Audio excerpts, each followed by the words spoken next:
Imagine what we can do next. 4 more years. Pause. 4 more years. Pause. 4 more years. 4 more years. Imagine what we can do next. 4 more years. Pause. 4 more years. 4 more years. 4 more years. What's up, guys? Welcome to the Rescue Michigan weekly live stream. How you guys doing? Patty and Paula are joining us. How are you doing tonight? Awesome. Pause, wait for answer. We're good. Oh, wait, I was supposed to read that. That was Joe Biden. What an imbecile. Seriously, though, how you guys doing tonight?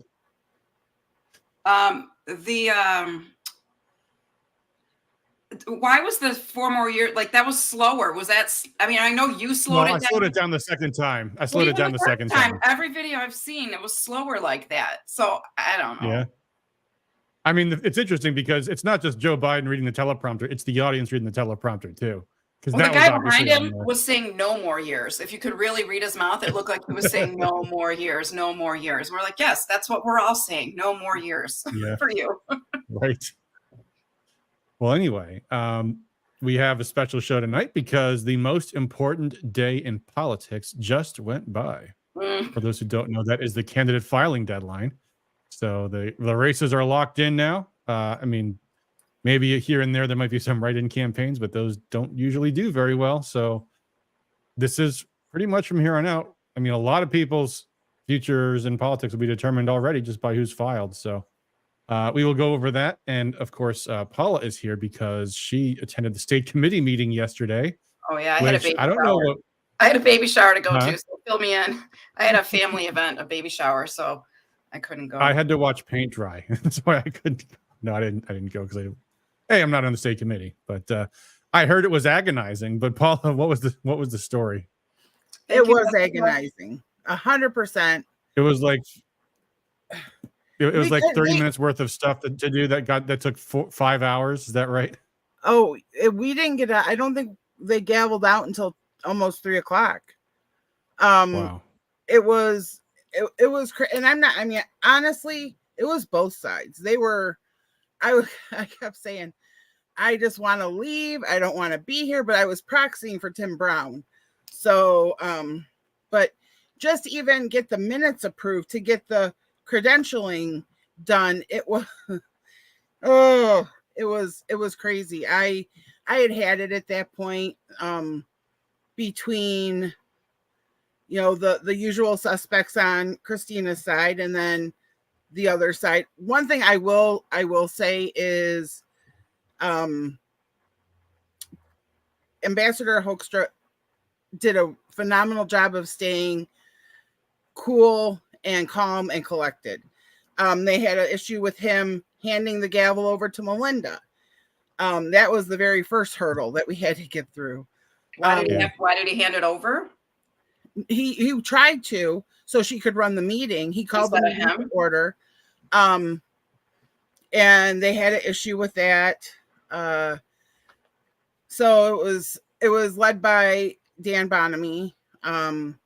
Figures. And Joel Studebaker. I am no fan of those people, but I will also say that the people on the other side of all of this, Mark Fortin, got on my last freaking nerve.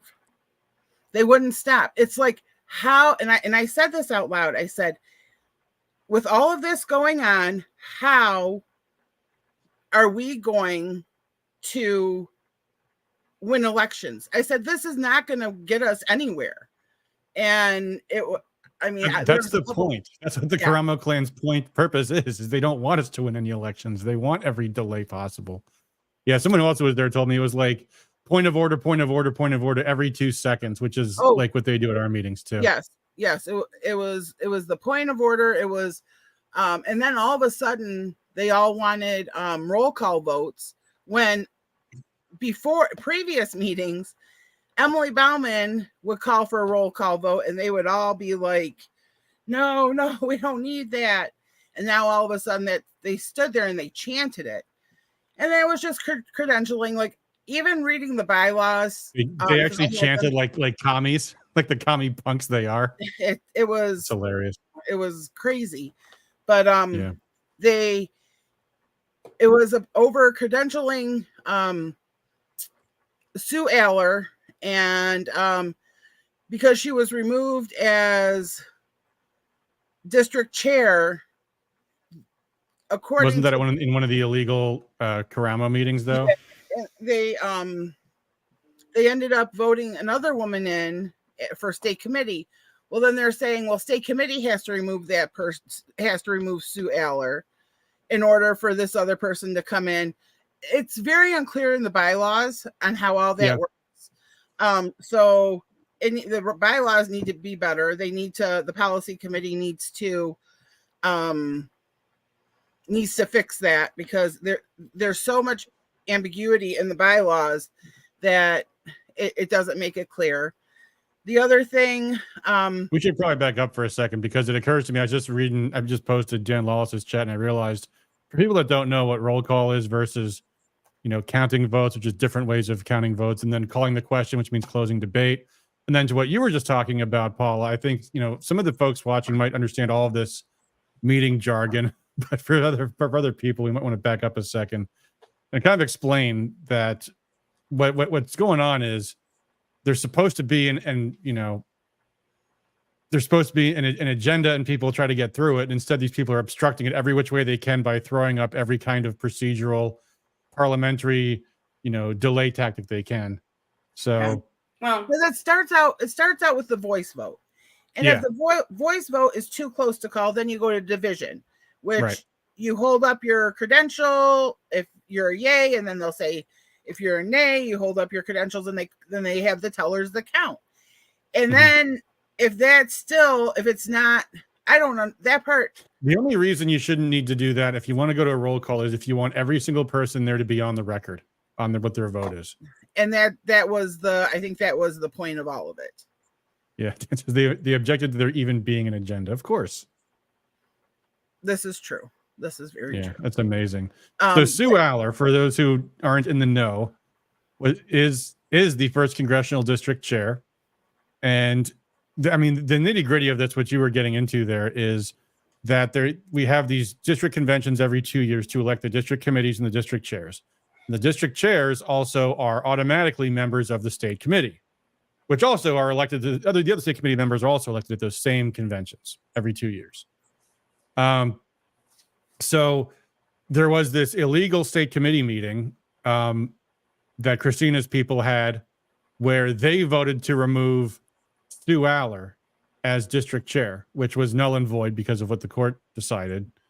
But now the question is, can the district committee remove their own chair? And then what happens at the state committee level, because are they also removed? And this kind of came up also in the lawsuit over Kristina Karamo herself, because the state chair is also a member of the national committee. Yeah, he wasn't following. Yeah. So the state chair was a member of the national committee. So when Kristina was removed, now the national committee has to say, okay, well, something might happen at the state level to determine whether or not she is the legitimate state chair. But for our purposes, we, the national committee, have to also decide, is she going to be able to be seated as a national committee member? And so they're like two completely separate jurisdictions for two completely separate issues, which is all very, very confusing. And things that weren't normally issues until the Karamo people came onto the scene. But there you go. So anyway. So, it took forever to get through even that first part.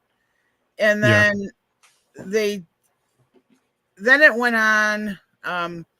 Pete moved on, and then we went into the, what was it? The credentialing for, Lori Skibo, RNC delegation challenges. And it was Lori Skibo was the first one.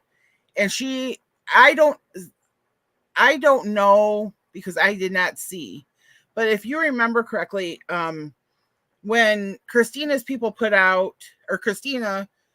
for the who wanted to be an RNC delegate, it was literally on the website. You entered your information in, and that was all I seen. Now, you had to file a form. But that was I never the seen form it. came from Stu Foster. Correct. The Christina method was on the website. Correct.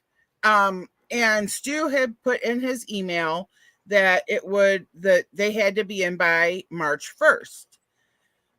No, and I will tell you, I've read the rules of the convention. It never had a date that those were due. They're saying it did. I never seen it. I've read through it. Even after that meeting, I did not see it. But that being said, they said that she did it, that Mark Fortin had put forth a challenge against Lori Skibo being a delegate. Yeah. So that went on forever. And it was back and forth. They called the question, then it was voted down. For those who don't know, Lori Skibo was chief of staff, I believe. Yes. For Christina Caramo at the state party.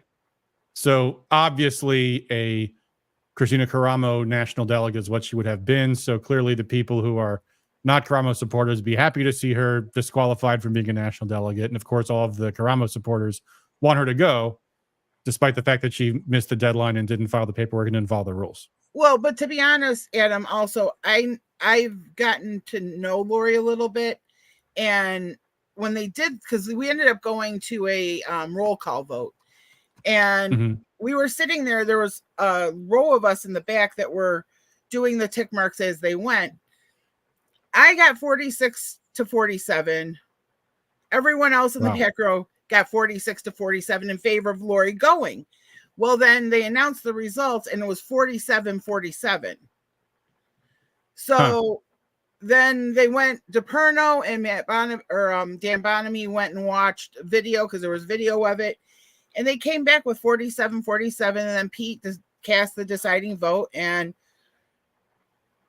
Lori is right now not a delegate to the national convention. And I'll be honest, I voted for her to go. All right. Well, Lauren, according to Lauren Turner, she says Lori didn't have any paperwork on the day of the convention either. People in the 9th realized it as the vote was being counted, I guess is what she means. So there you go. Jason Nickelberg says, we are cartel, not cabal. We are cartel. We just haven't been paid for anything. So there you go. So, yeah. So it just took forever. Honestly, I thought that Joel Studebaker and Mark Fortin were going to come to blows. I'm like, just sit down and shut up already. Like, let's get this moving. It was a waste of time, part of it. And it is what it is. And then the rest of it went real smoothly. Other than that, the first part took a couple of hours, literally a couple of hours to get through. Yeah, that's amazing. One thing I will say is that we have a county chair advisory committee. When we were in there, the county chairs that were there, we all agree that whatever, like all the Christina stuff, all that has to be put by the side as we're for now. They're going to have their day in court June 10th. Yeah.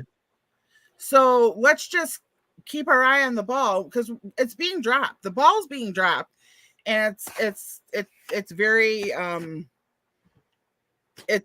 although I mean, to that point though, the Caramo people don't care about balls being dropped. They don't care about what happens in November. All they care about is overthrowing the party. So they don't need to worry about November. They're happy to be out recruiting precinct delegates between now and Tuesday, May 7th, so they can overthrow your county party, your district committee, and the state party once again, which is what they want to do. So this is a wake-up call to everybody watching. You need to, and everybody you know, need to get filed to become precinct delegates because these people want to take over the party come August. And that's what their agenda is. And they don't care if they don't win in November. They don't care how much of a distraction. They're not knocking any doors. They're not raising any money. I mean, this is, I almost want to bring up again the constitution that they had written for the state party, which is to say that the state party has total control over all county and district committees. That's what was in their proposed constitution. That's what they want to pass. That's what in fact, let me bring this up because this is so amazing here. Let me share my screen here. remember, folks, this was their proposed constitution. That seems which like has a footnote ago. in the title to let you know that they are saying that also, by the way, you can't challenge anything that we do in court because all this is illegal. And then at the end of all this gibberish, which is, everything, we did a whole episode talking about how this is exactly how a communist organization would be run from the very top down. And what does it say at the very, very bottom? Signed at Detroit, Michigan, this second day of March, 2024. This is what they wanted to do last month, and they couldn't do it because they didn't have the support for it. Kristina Karamo got removed as chair. All they want to do between now and next year is take over the party and make it so that you can never be involved in the GOP ever again without their permission. And Adam, I don't think that you're wrong with that. I think that there are quite a few. I mean, the majority of them. I can't say all of them because I will tell you in the Wayne 12th, I've nipped that crap in the bud. It's not coming. It's not going to. I won't let it come into our meetings. I've heard that other districts are not the same. It affects them. I don't. I actually said.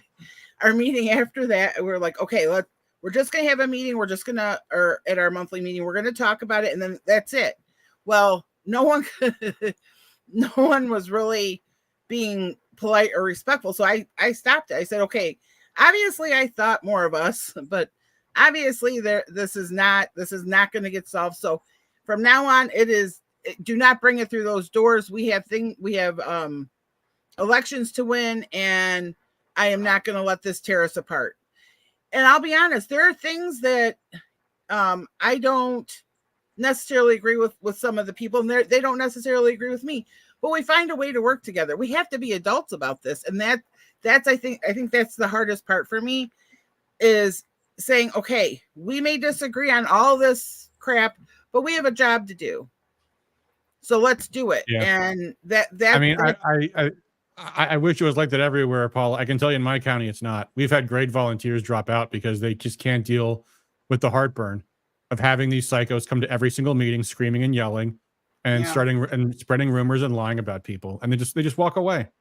And that's how we lose, is letting these psychos take over our party.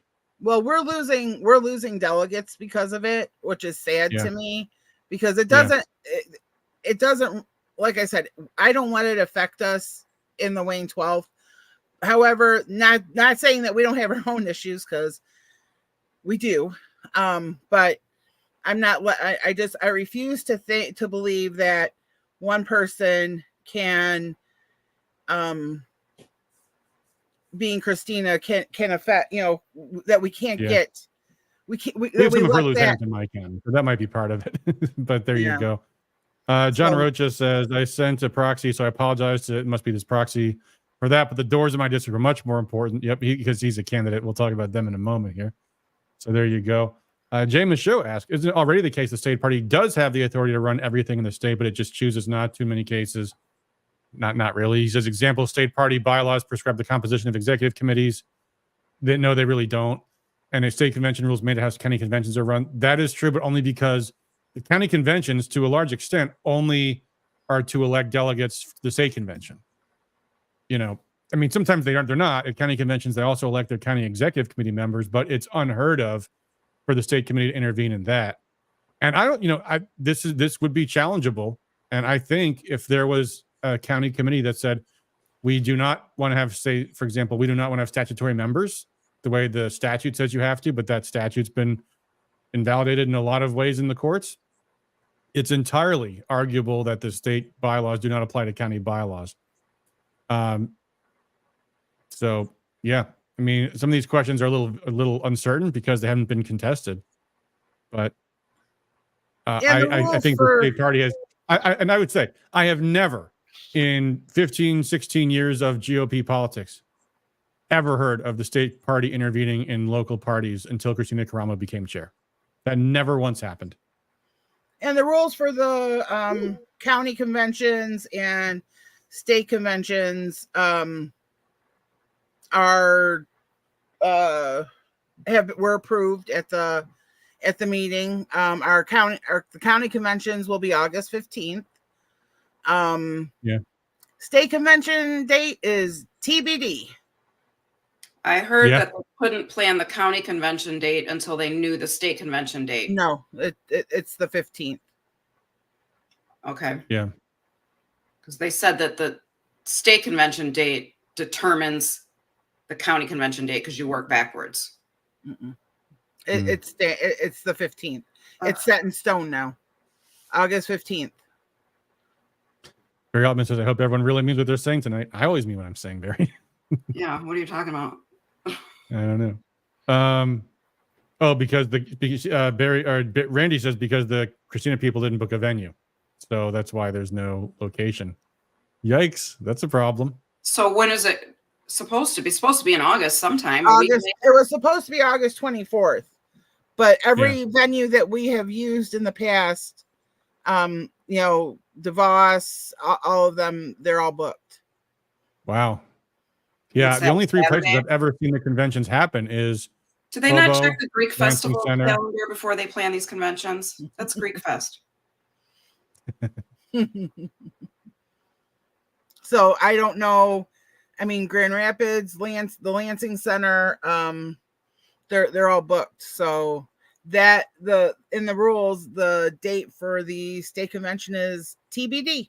They better not have it Labor Day weekend, Randy Guppy. That would be so rude. That is, it's supposed to be as soon after the primary as humanly possible because you want to get your nominees in order. You're going to steal somebody's holiday weekend. That's disgusting. Yeah. No. By the way, speaking of that, I missed it, but Jessica also wished you a happy Easter, Patty. Yeah, thank you. Today is Palm Sunday. It's Holy Week this week, so. Yeah. Oh well, happy Easter, Patty. Thank you. Yep. Anyway, they have a choice. Why don't do it during the week? Why do you got to do it on a Saturday for? Because wherever frankly, I don't care if people have difficulty coming to a state convention. I really don't. And this was not even that important. What do we got to do with this convention? Supreme Court. I mean, you've got state Supreme Court, university boards, state board of ed. It's not that many elections, though. I mean, do we even have anyone running for state board of ed? Well, I can't think of any. They have to fill out their run again. Maybe Tom McMillan will run again. Tom McMillan is up for re-election. So it's Nikki Snyder, and she's doing something else, right? So we're losing one. Yep.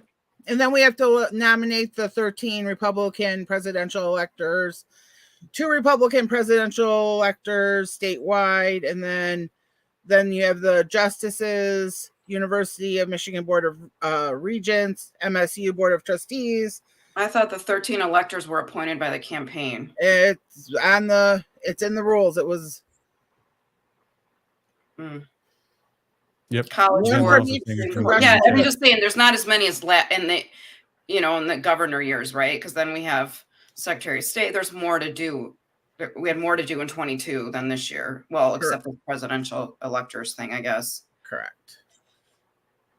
Yep. So there you go. Mark Ashley Price, candidate for re-election on the Highland Park School Board. Good luck, Mark. Standing. Congratulations on being elected the first time, and good luck on the second time. God. Or more on how long you've been a school board. Wait till Labor Day weekend. Are the absentee ballots going to already be out? Or I mean, how close are we to? Yeah, that's it. The Republicans meant to move the whole primary up to June because of how late now that we have a month and a half of voting. Now the August primary is extremely late. It's all this benefits Democrats. Yeah, extremely late. And then Christina and them or whoever, because we were too busy, fighting and this bullshit stuff. Like we didn't do the endorsing convention in April, like we did 2 years ago, which that helped the candidates. Oh yeah, that's right. We did have one of those. I forgot about that. I thought that was going to be our new thing, and here we are. And now these poor people are running for office. Well, hopefully, maybe it's not going to even be contested. Well, the Supreme Court is, right? Boonstra versus Fink. Yeah. Yeah. Who knows about the others? So we'll see. But we do know. When's the deadline to file for State Board of Ed? Was that also the 23rd? I think maybe it could be, yeah. Or is it with other school boards in July? No, because it's partisan. Well, I'll tell you what. We can look right now. There's no state board of education listed on the Secretary of State's website. Let's go right to it, guys. We've got the candidate listing. First up, and by the way, I just looked. If you go board, it's not finding Board of Ed on this list at all. So I don't know. Because They're nominated at convention, so there's no deadline. Right. Oh, okay. Right. They have to have the signatures from 7 district chairs in order to get on the ballot for the August convention. Huh? Okay. So remember that they have to get. So they don't file an affidavit. They don't go through any of that. It's only correct district chairs and then going through the party. Okay. Yeah. Yep. Jason Mickelborg says, I'm a candidate for county commissioner. Congratulations, buddy. It's going to be fun. I can't wait to go to the Hate Has No Place Here houses. I feel safe at those. Hate has no place. Yeah, those are the signs that tell you they're the most. Until you knock on the there door, Jason, then there'll be hate there. Yeah, they'll be hate there very quickly. Yeah. Very, very quickly. All right. Anyway, big news. U.S. Senate candidates. Boy, that's a much smaller list than we had a month and a half ago. Big news, of course, is Peter Meijer dropped out at the very last minute. I guess he figured 2 other Never Trumpers on the ballot. What do I need to be here for? Including, of course, the front runner, Mike Rogers. So Peter Meijer is out. The Never Trump vote now can only choose between Mike Rogers and Justin Amash. No more Michael Hoover, no more J.D. Wilson or Glenn Wilson, or who else was running? There's Alexandria Taylor, I think. A bunch of people. Man, people probably didn't realize that Nikki Snyder dropped down to running for Congress, not U.S. Senate. I think a lot of people just discovered that, man, that's a lot of signatures. Yeah, Jay says clap on Meijer dropping out. Yep. Although honestly, I think he would probably split the Mike Rogers vote. So I'm kind of when the establishment people drop out, it's never because it's to help us. I promise you that.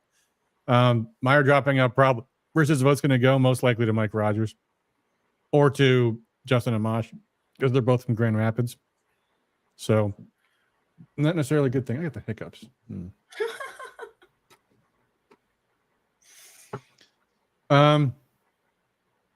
Sherry O'Donnell made it. Very proud to have been the first one to file, as I understand it. And I know some people love her. I maintain she is not going to be financially competitive, folks, just so you know. But there you go. She's on the ballot, as is the other 4, Sandy Pensler, Justin Amash, Mike Rogers, and Sherry and who did I not say? Justin Amash, Sherry O'Donnell, 4 people on the Republican side. And good news, by the way, look at those 3 Democrats running for U.S. Senate. That's a big deal, especially for people like Patty, who have some really snotty people running for their local offices that might want to have the benefit of Democrats voting in Republican primaries, because it becomes 1,000 times harder to get Democrats to vote in Republican primaries when Democrats have their own contested races. So that is some great. Of course, I'm talking about that scumbag Kurt Heise. I did a whole video about him lying about Rescue Michigan, one of our petitions, claiming his opponent signed a petition of ours that he did not. And there's been a lot of claims that aren't true. Yeah, Kurt Heise is a pathological liar. He's a totally corrupt scumbag, and he's a complete drama queen too. I can't believe it. Like Kermit should just run as like I'm not a drama queen. I actually care about Plymouth. I'm not just doing nothing but spreading rumors and lies constantly, like my opponent Kurt Heise is. Jay says, "Oh, yeah, didn't Justin Amash announce his departure from the Republican Party in the New York Times during his last term in Congress?" That's right, he did, Jay. That is correct. He did. But nevertheless, he wants your Republican votes now. Anyway, Democrats have contested primaries in every jurisdiction now, folks, and that is good news. Because of the Senate. Well, yeah, okay, but I mean, how far ahead is Slotkin? Is it even close? Like, are they just going to be like, Slotkin is the It's not going to be close, but that doesn't matter. What's going to happen, because the only time Democrats vote in Republican primaries is if they don't see anything on their side of the ballot that matters. Mm-hmm. And I know because when I worked on John Riley's campaign in 2014, he had a recount. 2016, he had a recount, and we saw tons of Democrats that voted in Republican primaries for Mike Bouchard, even though he was running unopposed, and their ballots got thrown away. Because you overvote, your ballot does not count. And unfortunately, when you vote by mail, they can't catch that and fix it, because it used to be they never did anything about it. But under Jocelyn Benson, they now have the machine spit the ballot back out at you and say, oh, sorry, your ballot has been overvoted. You want to vote all over again? But that won't work with mail-in ballots because they don't go into the tabulator until it's too late. Mhm. So if Democrats vote in Republican primaries, but then they vote in the Democrat primary because they're going to vote They're for on the Melissa same- Slotkin, We're on the same ballot. their ballots get thrown away. If you It's vote like in left both side, parties, right side, right? So, okay, yep, well. if you let's vote on hope both they sides of get the it up. ballot, your ballot does not count. So that is real good news, because We that's hope. Democrats voting in their own primaries all over the state. I mean, yeah, there'll be some that'll try to get people to vote in Republican primaries and say none of the Democrat primaries really matter. But the only thing that really leads Democrats in serious numbers to vote in Republican primaries is when there is no Democrat primary challengers on anything.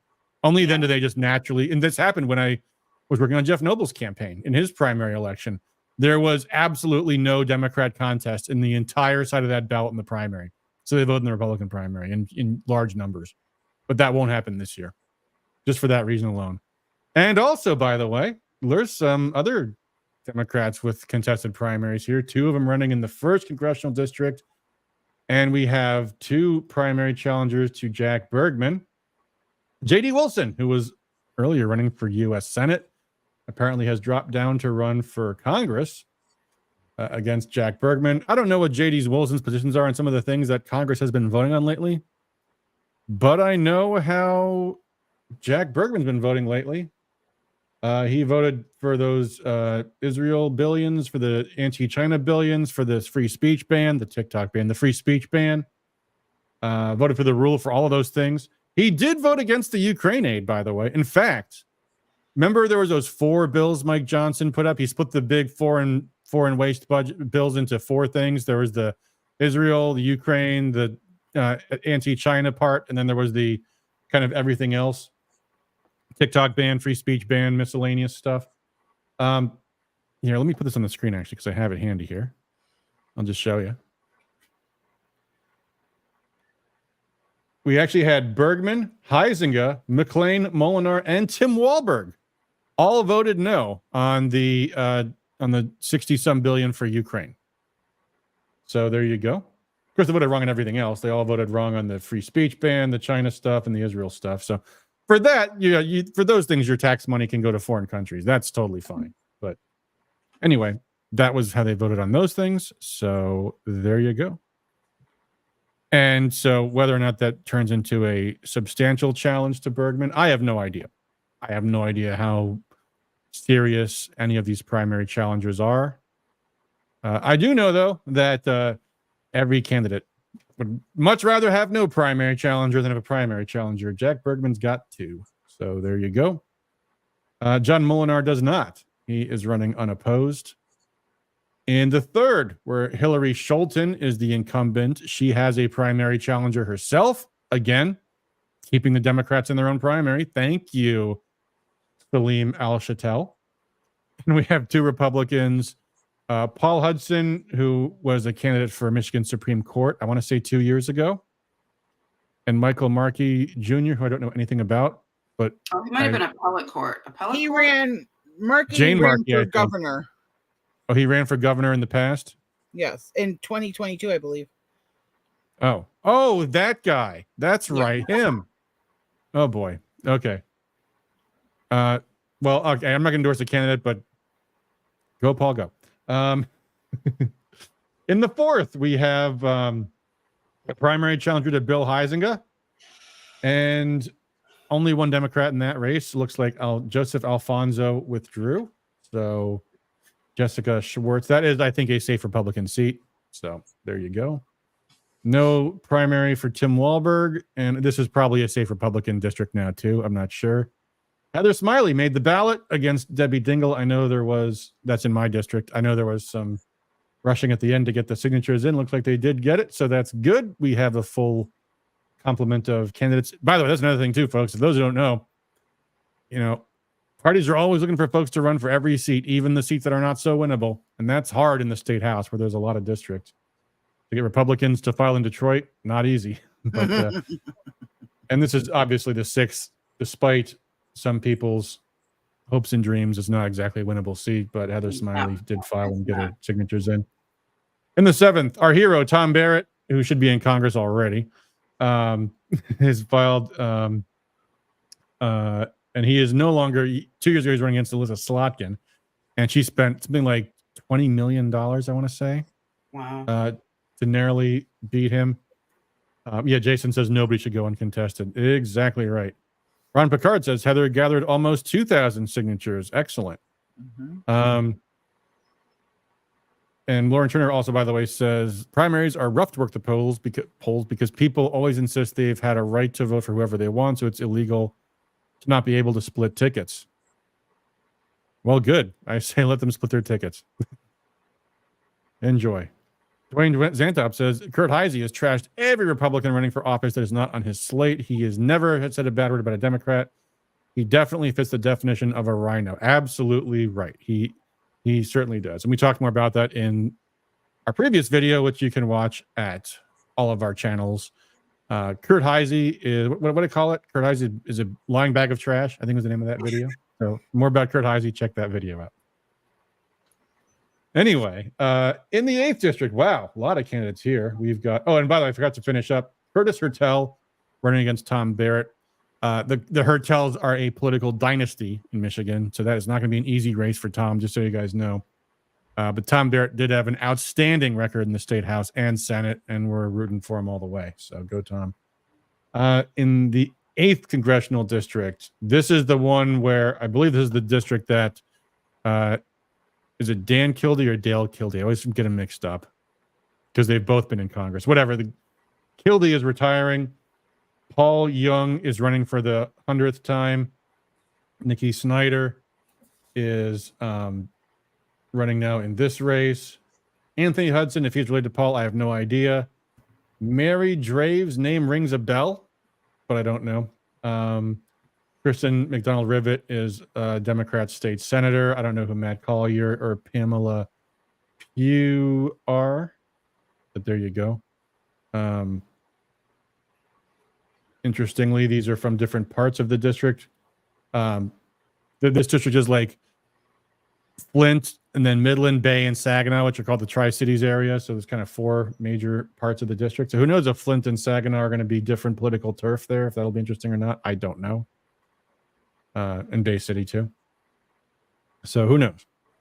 Lisa McClain, no primary challenger, 1 Democrat running against her. Dan Lawless says Graves has been making news for her support of DEI and climate agenda. That name does sound familiar, and I don't remember it. I used to, because I worked on Gary Glenn's race up in Midland a while ago. And that name is familiar. I don't remember what she was. Anyway, whatever. The 10th district, John James, no primary challenger. Boo.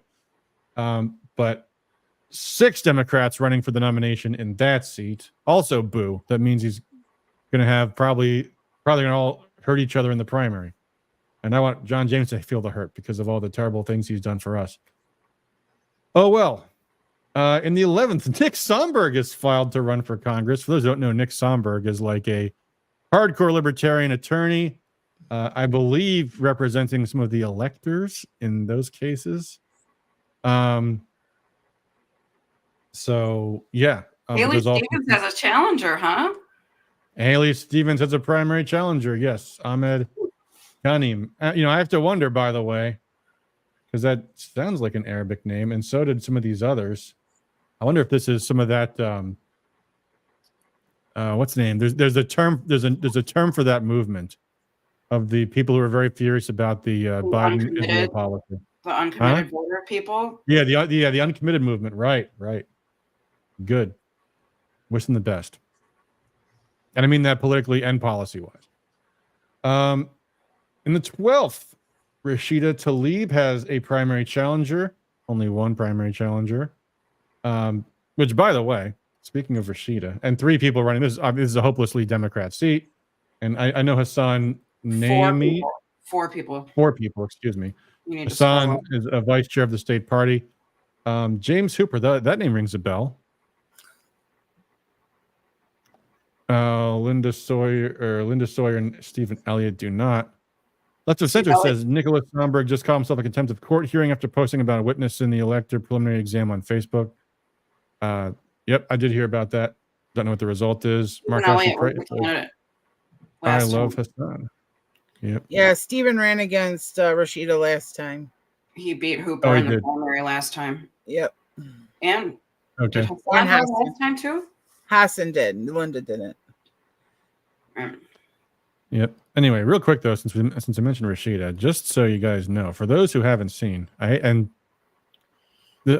take no pleasure in saying this, folks, but if you look at the voting record of what's happened in the last month or so in Congress, Rashida Tlaib did vote yes on the warrant requirement on House Bill, I don't know why it's HR, but House Bill 7888 in Congress, and also voted against the illegal spying bill when it came up because the warrant amendment did not get through. The only other person to vote no was Debbie Dingell. So Rashida voted better than all of the Republicans on that vote. Okay. She also voted correctly on the Fourth Amendment is not for sale act. That's actually one of the silver linings. This did pass the House a few weeks ago.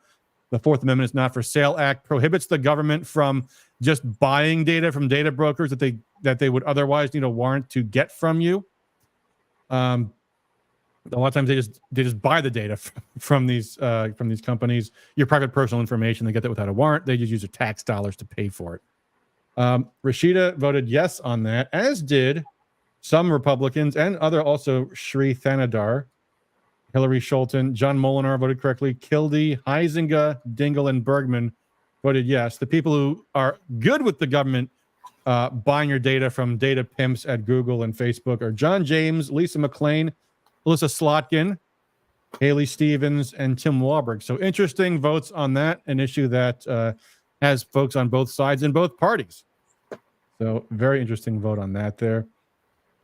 Tlaib voted also correctly on bringing up all that foreign aid bullshit and then voted correctly on everything except, interestingly, foreign aid for Ukraine.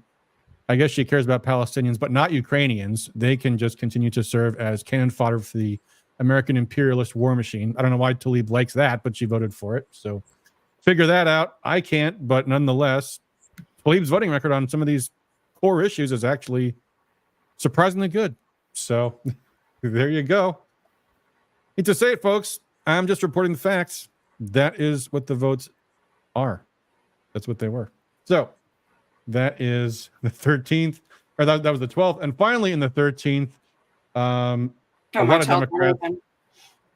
Sri Thanadar has had a very colorful career in Washington, having bought that seat, which is how you get to Washington and Detroit usually.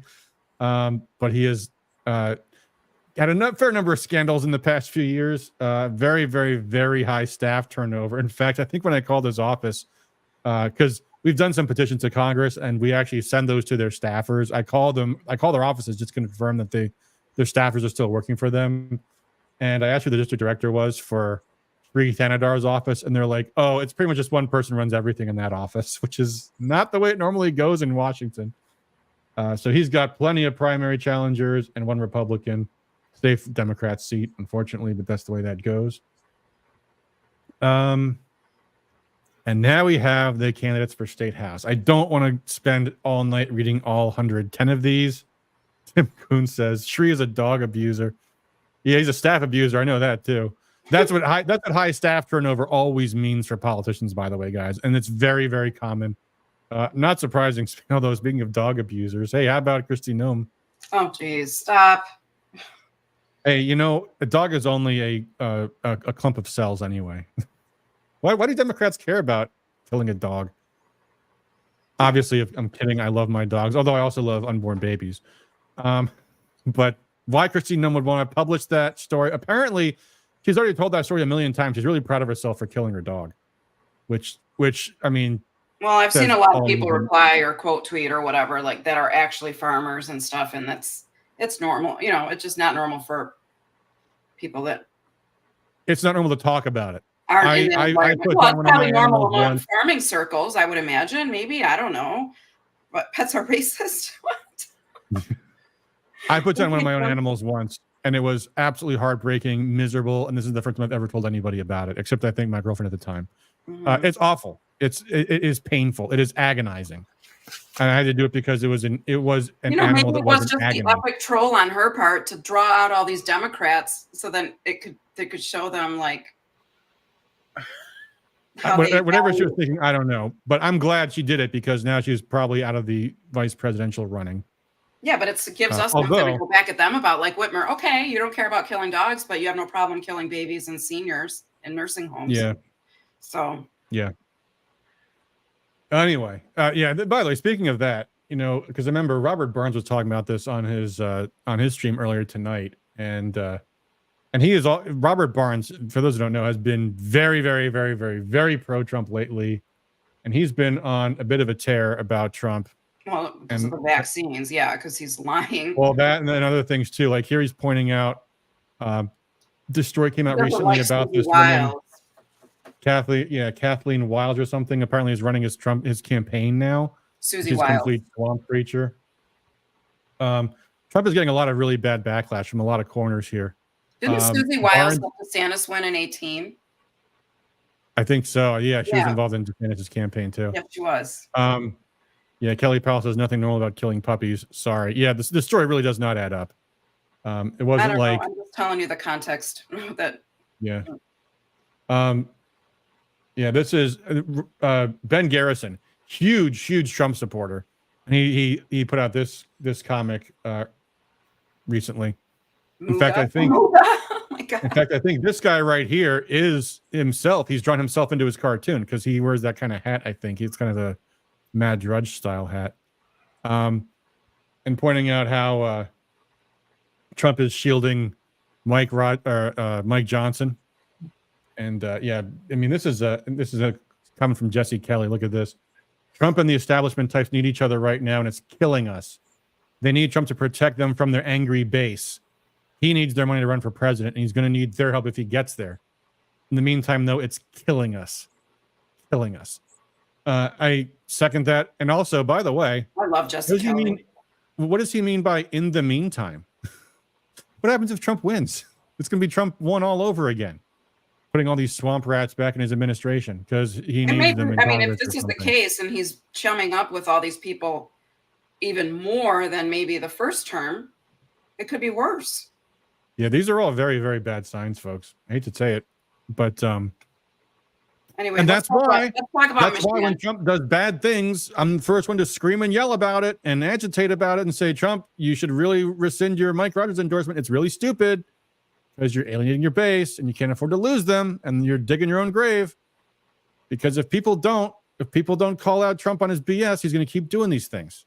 Sorry for that rant. I didn't mean to interrupt. Okay, but how many times he has been booed at his rallies when he brings up Operation Warp Speed, and it's not stopping him. He cannot let it go. Yeah. Did you see Barnes' tweet about with the Brokeback Mountain image? No, I didn't see that one. I did see this one. Yeah. Yeah, another thing too. Yeah, another comment Trump made this week. He's being right insecure. here, yeah. He sounds like Heisey. Yeah, Trump says, I'd take Biden over RFK Jr. What the fuck is wrong with you, Trump? I'm sorry. I mean, that it just kind of came out of my mouth, just out of nowhere. Why would you say this kind of stuff? This is stupid. This is positively bad stuff to be saying. I mean, he's making Biden look good. He's making Biden look. It's getting to the point where you can barely put a piece of paper between Trump and the Democrats. Ukraine, Israel, vaccines. That's what RFK said in his interview recently. Basically saying Trump and Biden are not that different. Yeah. Yep. Jay says Adam D'Angelo and Ann Coulter holding Trump accountable. Yeah. Good for her and good for Ann Coulter too. Same story. Same story. She was so pro-Trump. Remember? She was the first one to ever say he's going to win, and everybody laughed in her face. Remember? Yeah, she wrote a book, In Trump We Trust. Mm-hmm. And then right after Trump won, she wrote an article how Trump can ruin his presidency. Let's see if I can find it here real quick. This shouldn't take long to pull up. All right, because we have 110 House seats to go through. Okay, well, I'm not going to find it then, and we're not going to spend all night going through all these. A lot of these are, not interesting. Tyrone Carr's got a primary challenger in a Democrat seat. This is kind of funny. Frank Liberati withdrew so his son could run. Dad, get out of my race. Don't run to replace me. I guess Frank Liberati's Deli, I guess, and he was a term limited state rep. And then after they changed the constitution so that they can run for 5 terms, I guess Frank wanted his old seat back. Well, which his son was occupying. So there you go. But he withdrew, so it's a non-race now. Another Democrat seat. 2 primary challengers to Alabas Farhat and Richard Ziley, who I believe is a former State Board of Ed member, if I'm not mistaken. That's correct. 1 Democrat, 1 Republican in the 4th. So Karen Whitsett has no primary challenger. You'll recall she was very pro-Trumpy over the vaccines, of the hydroxychloroquine stuff, because she took it and it relieved her COVID symptoms in a huge way. She was also the holdout vote on some of the abortion stuff. Oh, yeah, that's right. Mhm. Although they got all through eventually anyhow. We got 5 Democrats running, 4 running against Regina Weiss, who is an incumbent. Interesting. Eric Love, I wonder if he's related to Leslie Love, who is a former state rep. Apparently he felt in the wrong district previously, so I guess these people are confused about what district they're in. Those might have been some of the lines that were redrawn. Is that Detroit? Oh, that's right. Yes, there was some district lines got redrawn. That's correct. We have, let's see here. We've got Barry L. Altman. Didn't we just see that name in the chat? I believe Barry is a longtime fan of the show. Let's see. Where's Barry? Kelly Powell, if you only knew the stress I had about my lighting tonight. My settings were all weird. That's funny. Yeah, Barry says, Barry, we're rooting for you, buddy. I have no idea who Shelby Winninger is, but we know you. So go, Barry. This, I assume, is a Democrat seat. Oh, yeah. That's right. So Abraham Rayash is the incumbent. So yeah, I'm sure it's a Democrat district. Abe Ayash, I think I tweeted at him one point that he might need to switch parties. He was just not agreeing with anything the Democrats were saying. Which is funny because he's also the majority floor leader in the House. But he is dropping out of the House. Some people think maybe to run for state Senate in 2 years, but who knows? But there you go. In the 8th, Helena Scott running for re-election. 2 primary challengers, including LaTanya Garrett, who herself served in the state house for, I want to say, at least 2 terms. So there you go. Joe Tate, Speaker of the House, has 2 primary challengers, rooting for both of them. And Michelle Lundgren on the Republican side.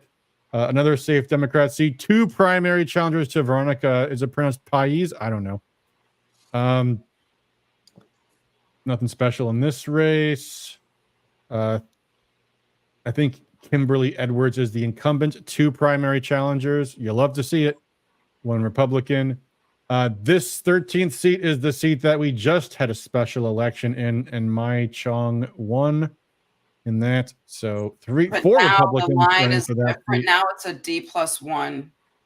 Right, because Detroit is no longer part of the 13th. Oh, wow. So there you go. So that could be a competitive seat this time. Well, good.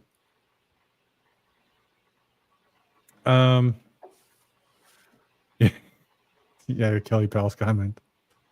It all came together. It really did. Patty almost didn't come on the stream tonight because she was so upset about the lighting. I looked like an Oscar statue. Like my face was all like gold. Like it was weird. I don't know what was going on. You have no idea.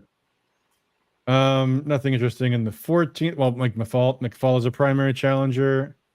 1-on-1 in the 15th, probably a Democrat seat. Brian Duggan against another incumbent Democrat with a primary challenger. And you know who Brian Duggan is? I assume related to Mike Duggan. He is his cousin. No kidding. Yes. Yep, Kelly Powell. It's all about lighting. This is true. This is true. Rola Maki, who is a vice chair of the state party, running against Lori Pahutsky in Livonia, which not too long ago was competitive. I don't know if it is now. No, because it has Livonia, Redford, and part of Detroit. However, we're going to work as hard as we can in the Wayne 12th to help her along as well. Excellent. 1-on-1 in the 18th, 1-on-1 in the 19th. 2 Republicans in the 20th against Noah Arbit, which I think is a semi-competitive but not really seat. 1-on-1 in Novi. 2 Republicans running to compete against Matt Kolazar in Plymouth. I don't know if you guys, what you guys think about that seat, if that's winnable, or if it's been bad. It bad. was. Well, I mean, they Yep. took away the westernmost count. It was gerrymandered. They gave the 3 precincts of Plymouth Township and 3 of Northville Township on the west side to Ann Arbor. They put it in with Jason Morgan. So it was completely, they broke up Plymouth and Northville, right? Yeah. So that happened 2 years ago. So Yeah. I think Hey, Kolazar Herman won by- Beebe points out, they kind of skipped it because I was not familiar with these two, but Herman is running against Yeah. Arbit, and he is a primary competitor. So there you go. Yeah. Good luck, Herman. Thank you for joining us tonight. And Kelly Powell says hit 21st. I don't know what that means. It's Kelly Breen running Tom against Konetsky. Konetsky. Is that a winnable race? I don't know off the top of my head. You know Tom though, right? I don't know if I know Tom. Oh, he's South Line Republican Club. Oh, cool. Mhm. In the 23rd, we have Miriam Corvino, who is from the Karamo. This is a safe Democrat seat, and by the way, this might apply in many of these other races we've been looking This is at. the portion that I'm telling you that they cut out of 22 that should have been with us on the Republican side, and they diluted Northville and Plymouth by giving these precincts over to, well, Miriam's in Salem Township, but Dave Stamp is in the part of Northville that, should have been in 22. Interesting. Anyway, as I was saying, Miriam is from the Karamo faction. She voted very proudly as a proxy to expel various state committee members she had never met, who had not been given the opportunity to speak in their own defense at the illegal meeting. Also very proudly voted for seating Mr. Ball Kicker, James Chapman. She is running because if she gets the nomination, she'll be a statutory member of the county executive committee. That might be the case for a lot of people running for state representative, by the way, guys. Not to win, but just to be on your state committee, which is what Karamo's cult is trying to do everywhere. Center, no, I'm sorry, I don't know. That's not my area. She said something about, or she or he, I'm sorry, I don't know. Yep. Margaret Kurzweil says Miriam Corvino has no chance. Well, we'll make double sure about that. David Stamp is running for that seat. Dave Stamp was bought off for Josh Powell. Yes, he did. Yes, he Huh? did. What about He knocked a lot of doors for Josh Powell. Oh, good. He's awesome. Yeah. Excellent. Yeah, I met Even him though we're once Patriots. when he came to fill out his paperwork. Yeah. And very, very, very nice man. Mm-hmm. Yep. Iggy Fam says, first time watcher here. Hello. Welcome, Iggy Fam on YouTube. By the way, I just realized I've been neglecting the Rumble chats where Alexa Center was chatting previously. But on Rumble asked Rebecca Curran didn't get her signatures apparently. I don't know who that is. But apparently she didn't. 24th, probably a safe seat for Democrats. 1-on-1 there. In the 25th, Josh Powell running solo against Is that all the same 5 in Catholic this, characters including there, one who's not Paula, in as the last time? No, Huh? Melody Hines ran and Layla Taha did. The other 3 or the other 2 are new challengers. Okay. Yep. So this will be interesting. Mm-hmm. Yep. George Hiller says, first, there's a sheriff candidate in Kalamazoo County doing just that. Like I said, guys, I hope you got someone that's serious and you support them, because here's another comment. That's why my son Alex is running, just to be on the executive committee. Yeah, sad. Kelly Powell's look at the 48th. We'll get there. Let's see here. In the 26th, Dylan Wegela has a primary challenge. That's unfortunate. Dylan Wegela, he may be a Democrat, but he was at one point one of the only Democrats voting against this corporate welfare deal that actually really jammed the works earlier this past year. And he still votes against a lot of special interest deals in Lansing. For that, of course, the Democrats have rewarded him with a primary challenger.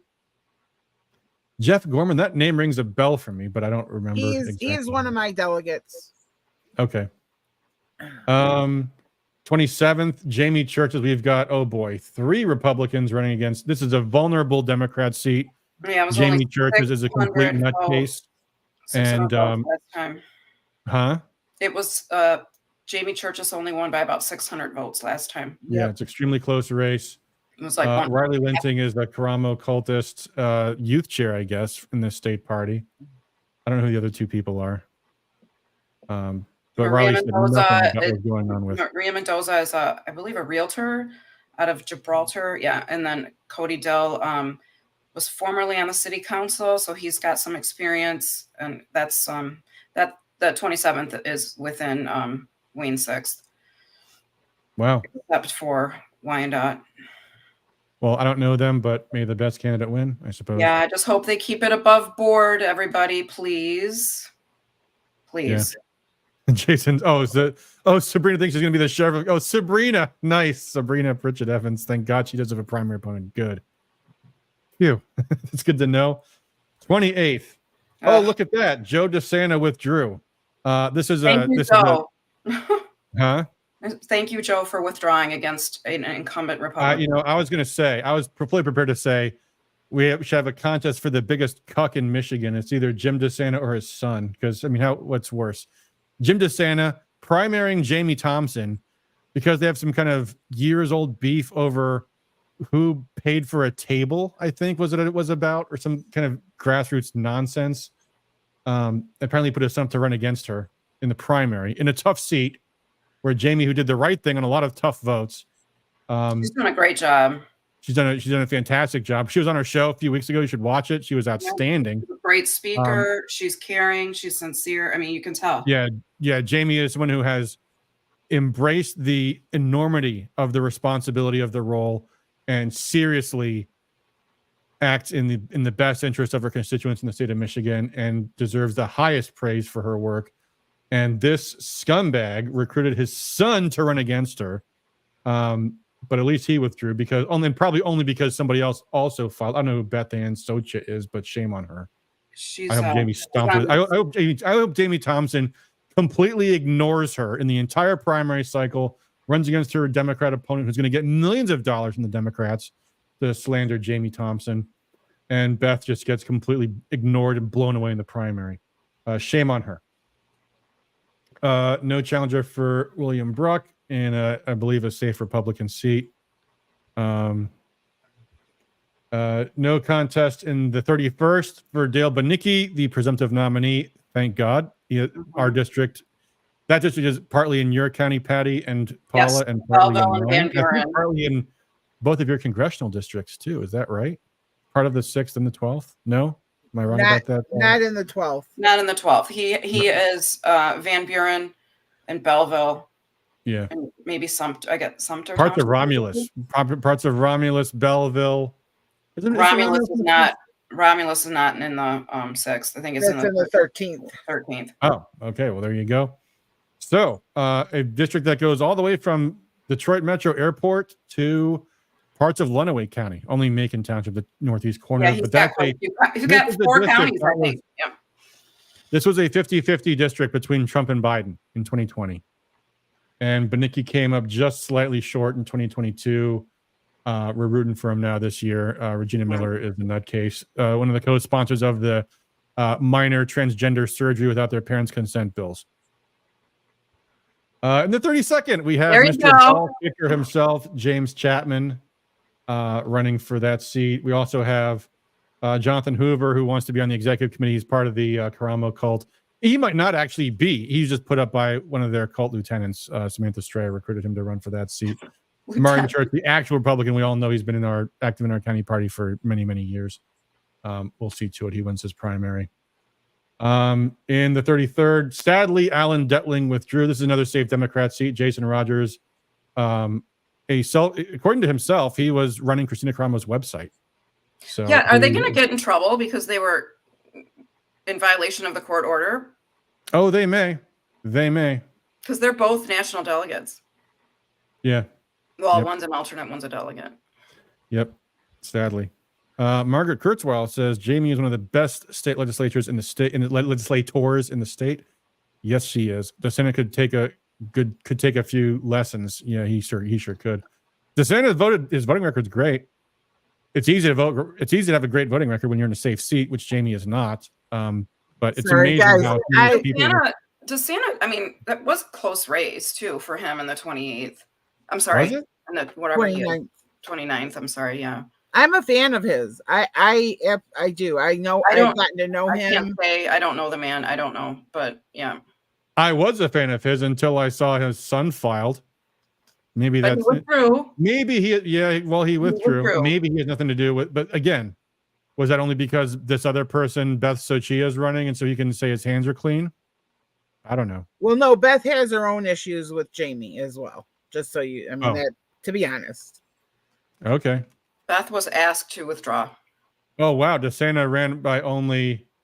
Yeah, DeSantis won by Not only by 3 me. percentage points. But she was asked. Yeah. Well, he should. I hope he's out. Maybe he should be out knocking on doors in his own district, not recruiting people to run in other people's districts. Well, we don't know that he did that. Do we know that for sure? Well, I guess they're related. I guess I'll take that. That's kind of a telltale sign. Only 2 people running for this seat. I haven't heard of either of these 2 people, and I don't know. I assume this is a Republican district. I wonder. No, I'm thinking. Never mind. I saw the last name Jenkins, and I thought, isn't there a Jenkins that used to be a state lawmaker? I don't know if that was related or not. 3 running in this seat. I don't know where this is. And none of these people are incumbents, so who knows? Steve Carra has 2 primary challengers. Maybe if he wasn't running all over the state, shilling for Christina Caramo, he wouldn't have to worry about that. But there you go. I'm sure HRC is one of these 2 against them. So there you go. George Hiller says Malmborg is a Democrat. Frank Perez will be amazing as a state rep. So there you go. That maybe I don't know who these people are. I'll take your word for it, George. Jason Mickelborg says DeSantis put out that weak hit piece on Matt Hall. I don't know what that's in reference to. It should have been a strong hit piece. Matt Hall is scum, in my humble opinion, but that's a story for another day. Kevin Whiteford, I assume related to Mary Whiteford, former state rep, and George Lucas competing against Joey Andrews in the 38th district, which, if I recall correctly, is a swing district. If I recall correctly, that was a very close one along the coast. So we'll see how that goes. Pauline Wenzel has a primary challenger. And she's in her 3rd term, at least by now. She's probably doesn't have much to worry about. 2 Democrats running in that seat as well.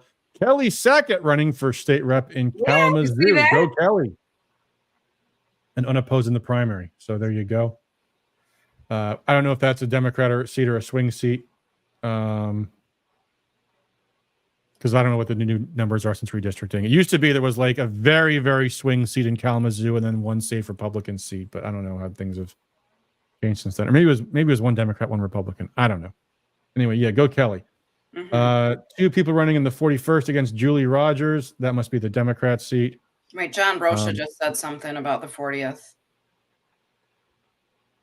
40th? What about 40th? Lisa in the 5th, it was a typo. Lisa in the 40th has been a Republican all her life, a member of the party, participated in events, was asked to run as a Republican in the district, and she decided to run as a Democrat.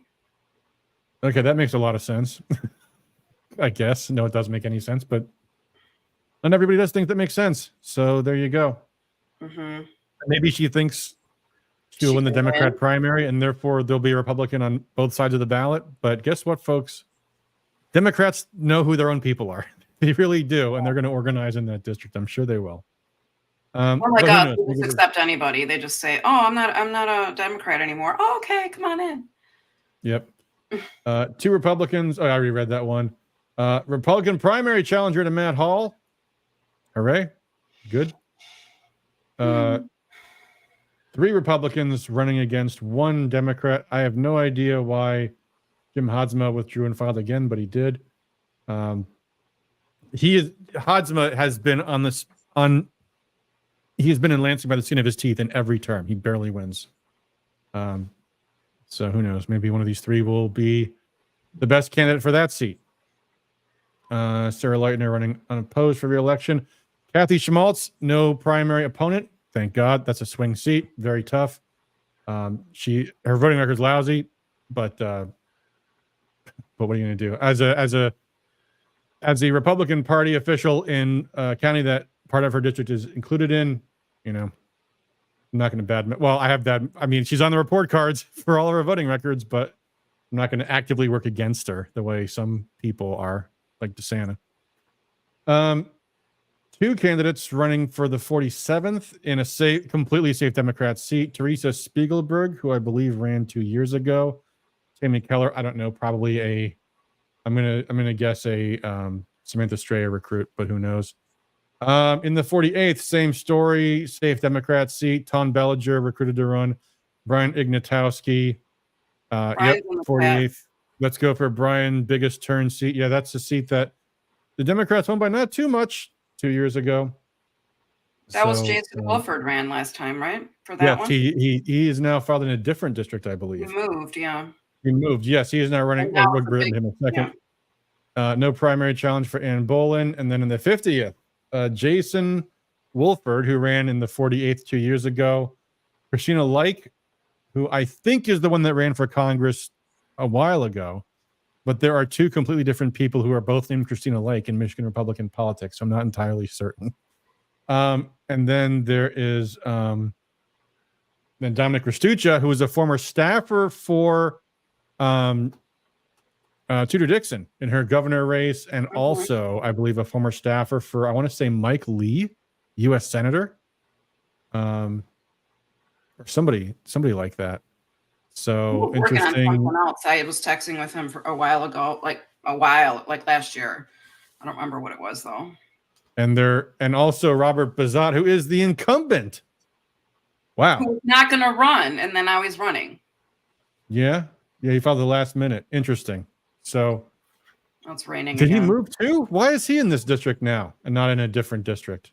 Because that's his. Or no, he was gonna retire, and then that's why these other three all filed, and now he's not retiring. Is that the story? Yes. Mm-hmm. What a mess. Okay, Margaret says though she's the person that ran for Congress several years ago. That's correct. Okay. And they recently got married. That's correct. Also says Tom Bellinger is a nice person, but a hardcore Christina Caramo / Kolbecki. And yes, that's all correct. She is a very nice person. Been involved in the GOP for a long time. And a total hardcore Caramo Kolbeckian type. In the 51st, one of the primary challengers to Matt Maddock withdrew, probably because the whole point is to not be a spoiler, I guess. Ziegler is going to be the primary challenger to Matt Maddock. So I'm sure Matt Maddock will be just fine, but we'll see. How many terms has Matt been in there already? 2? I don't know. I think at least 3. Has it been 3? Okay. He came in, I want to say 2019. So I think he's in his 3rd term now. Okay. Yeah.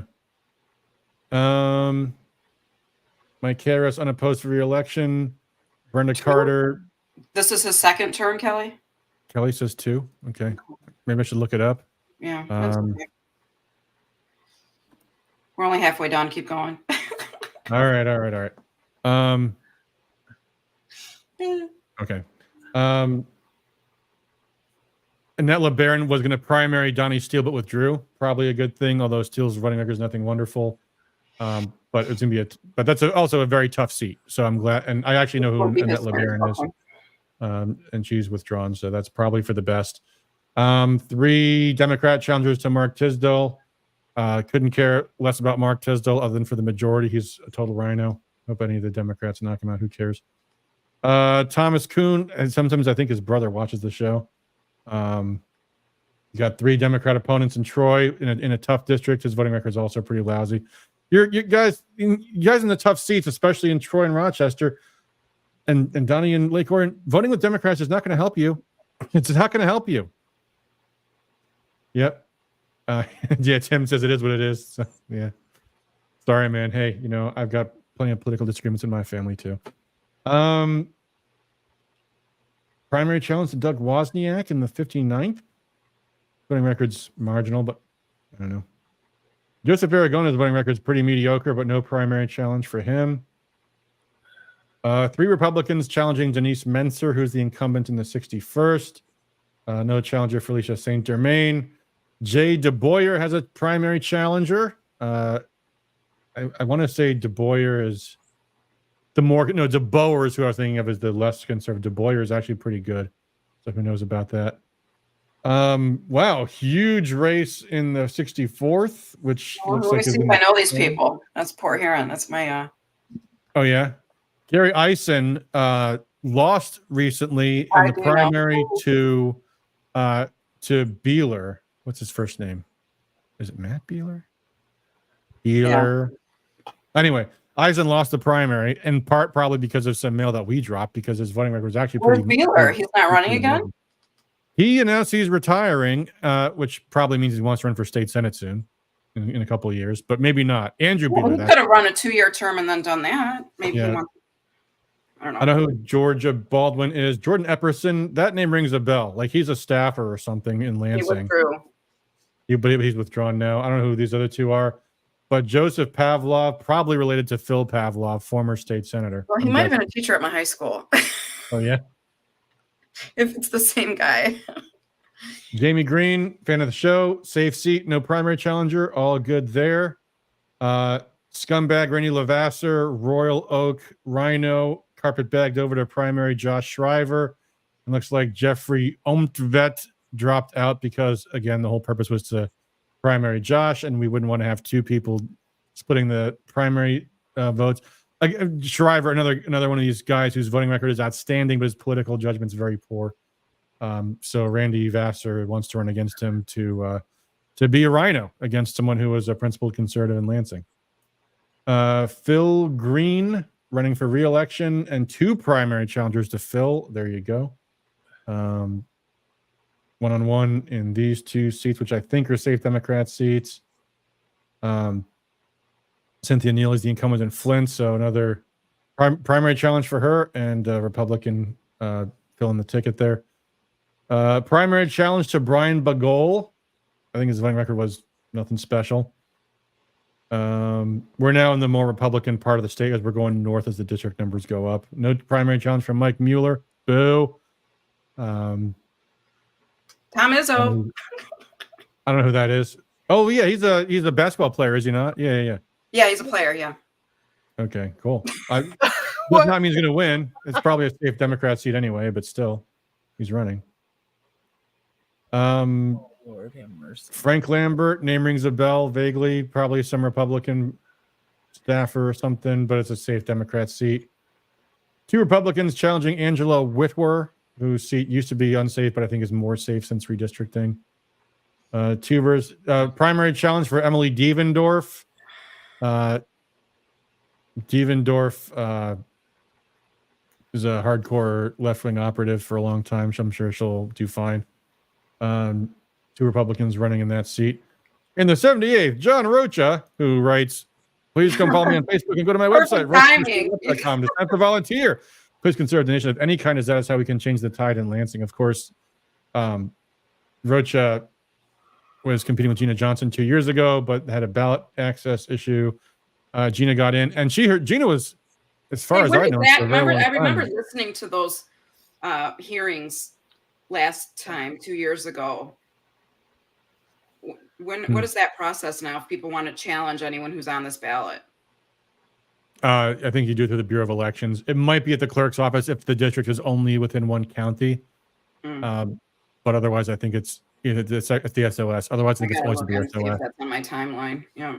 But anyway, Gina Johnson, who I helped her run for office in a previous campaign before she got in, and she certainly talked the talk of being a very serious Christian conservative patriot, and she's been absolutely lousy in Lansing. So good for you, John, for challenging her. No challenge for Angela Regas. No challenge for no primary for Bill Skaggs. Bill Sage, name rings a bell, kind of. Margaret Kurtzweil says Roach's campaign is outstanding. Gina lost tons of support this past year. Yep. And and honestly, the sad thing is because probably she was not prepared to know to know how these lobbyists and leadership can bamboozle you. I would have thought she would have talked to people who would have taught her better, but apparently not. Yeah, what did she do? She voted for the Democrats' budget in a very embarrassing, and then gave a very bad explanation for it over email in an email blast. Tommy Brand, his opponents have all withdrawn, opening up, and Tommy Brand. Well, I probably shouldn't tell you my Tommy Brand story because it does not cast him in a good light, and I believe that is a contested seat. So I will leave Tommy Brand alone for the time being. Oh, and here we go. Cynthia, who has withdrawn, says, I think Tommy had the best chance to beat Fitzgerald, so I dropped out. So there you go. Yeah. And that's probably true. He has been in Lansing in the past. That's very selfless of you. That's nice. Thank you. Yeah, that's very kind of you. 84th, we have a primary challenger to Carol Glanville. This was the seat that in the special election, she was able to beat R.J. Regan, who had a bit of a snafu on our show. But then that seat was withdrawn in the redistricting and now more favorable to the Democrats. There are 2 Republicans, nevertheless, running for that seat. 1-on-1 in the 85th, in the 86th, in the 87th. Why does the name Chip Chipman ring a bell? It does. I think that might be one of the more contested seats too, like more of the contested districts. No challenges in any of these other seats. 2 Republicans running in a seat where the Democrat is the incumbent, so probably a Democrat seat. No primary challenge for Bill G. Schuette. Not surprised. It's a tough name to run against. Timothy Beeson has a primary challenger in Bay City. That was a tough seat for Timothy Beeson to win. His voting record's not that great, but I don't know if I would necessarily want a primary challenge in that seat. It's always better, guys, when you primary Republicans that are lousy in the safe seats, not in the really hard seats, because that tends to lead to just getting more Democrats in. No primaries in these others. This is a safe Republican seat, I would think. We're quite far up north now. Joseph Fox is a primary challenger. Fox is a pretty good voting record, but someone has come in to primary him. 3 people are running in the 103rd. That is the seat that is very close, extremely close. Kofia. Yeah, Betsy Kofia, hardcore, crazy left-wing nutcase, but unfortunately, Traverse City is going pretty left these days. But there are 3 Republicans challenging her. I don't know who the establishment's pick is in that seat, or if there is one. So who knows? May the best candidate win.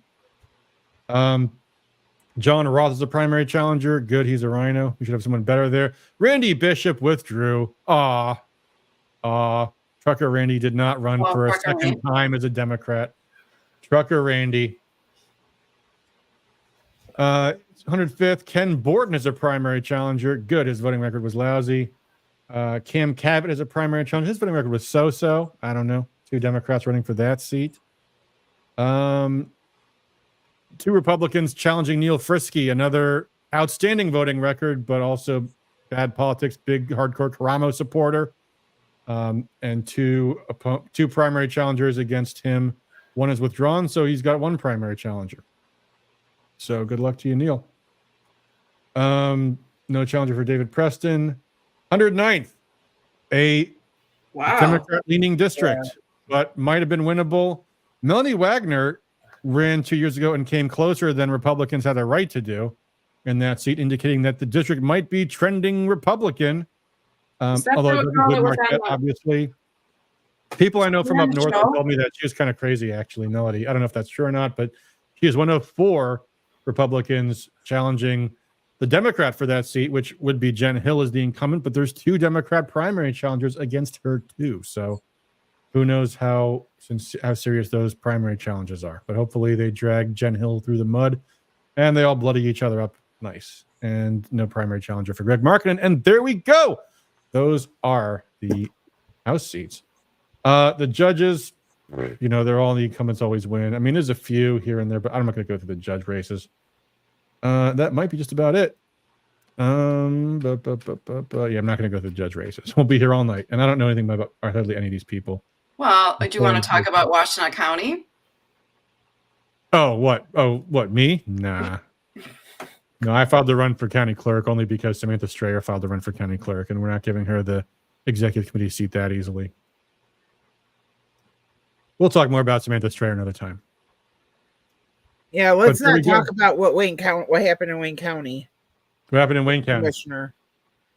Oh, there's one commissioner running who she's held the seat for a while, Terry Marecki, and then we have 2 Republicans filed for sheriff, and that's it. The rest are all Dems. No boy. Republican challengers. None. Oh, that's too bad. Yes. And so people don't want to run. Well, I can't blame him, but you know, I'm you gonna really say should. No. I drove around getting people signed up for state house seats so that it wasn't just Dems, here you go. Yeah. The one thing that I agreed is that there's a certain group of people who should have been recruiting for these county seats. Clerk, County commissions. Yep. commissioners, executive, all of them. And an email went out 2 days before the filing deadline. That was it. Wow. Yeah, I mean, you gotta start recruiting like second week in November, guys. That's really the time to start recruiting candidates. Anyway, real quick though, Margaret says Frisky booed Trump when he was in Oakland County. He did it to protest Trump's endorsement of Pete Hoekstra. Tons of hatred towards Frisky from MAGA.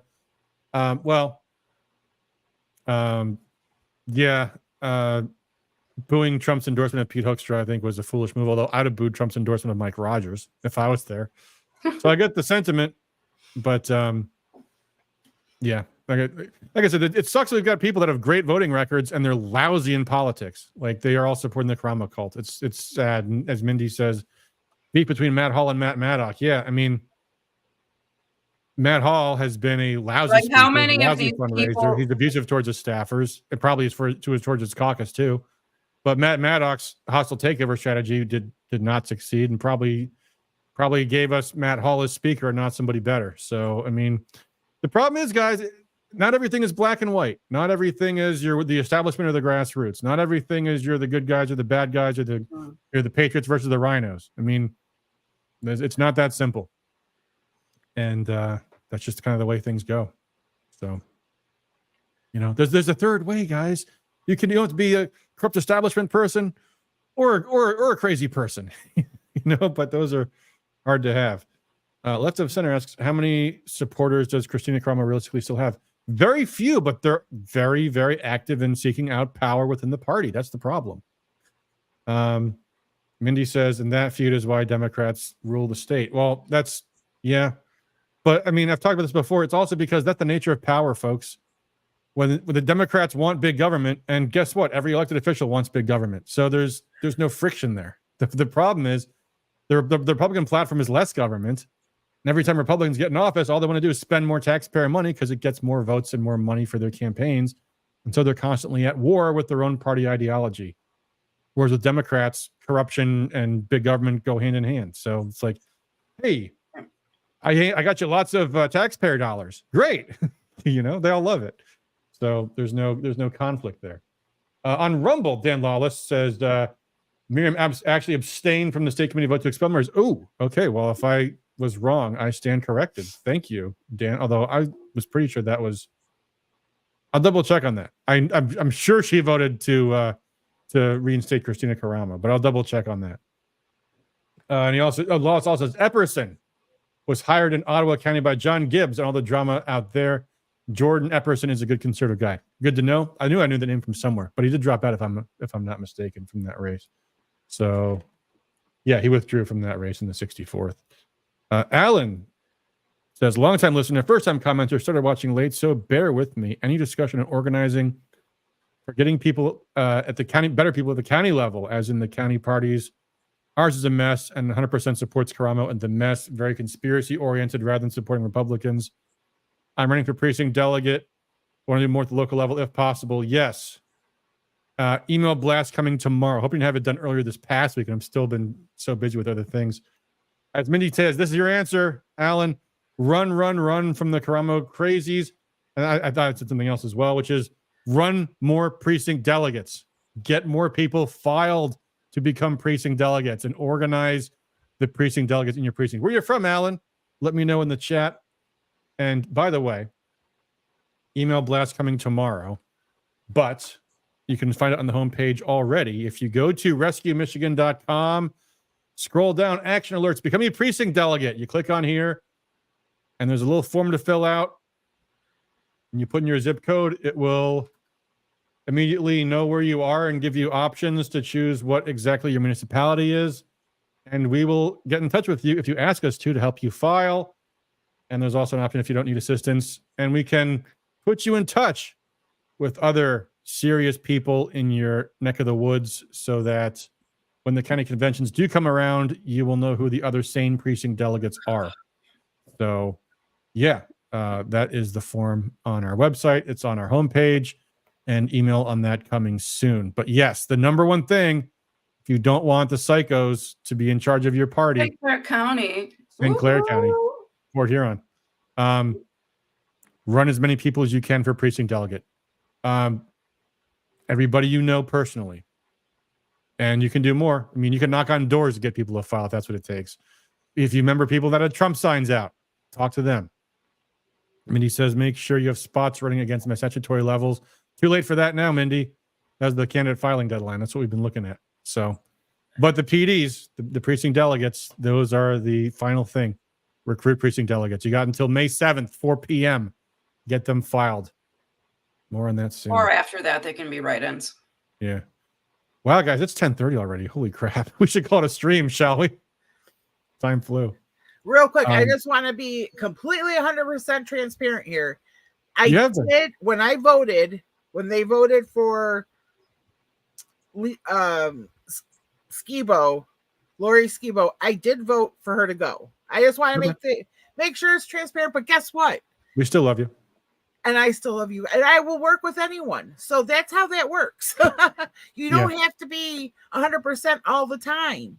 And I don't know why that other side just, if you don't believe what they believe and you don't, then all of a sudden, I'm sure I'll be on their thing as a wannabe operative or whatever. But you know what? I just think that this is such a waste of energy. And I just wish it would stop. That's just my piece.